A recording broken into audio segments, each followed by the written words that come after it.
We made sure that in this year's school calendar, teachers will have 30 straight days of rest during the break.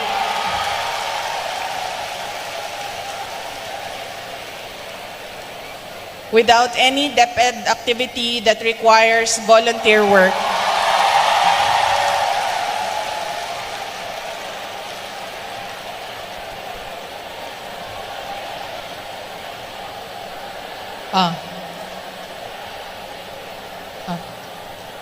Ay mong kaguol kay principal, kaya kami bahala niya. All activities with voluntary participation is scheduled after the said 30-day break.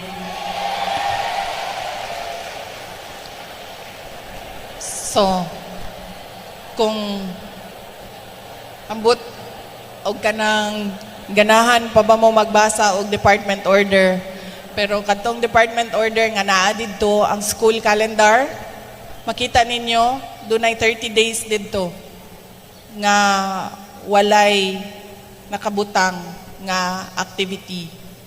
And we intend to release a memo sa ato ang regions, divisions, and sa ato ang mga school heads and principals that they must answer if there is any complaint nga gipa-report ang teacher during the 30 days na break.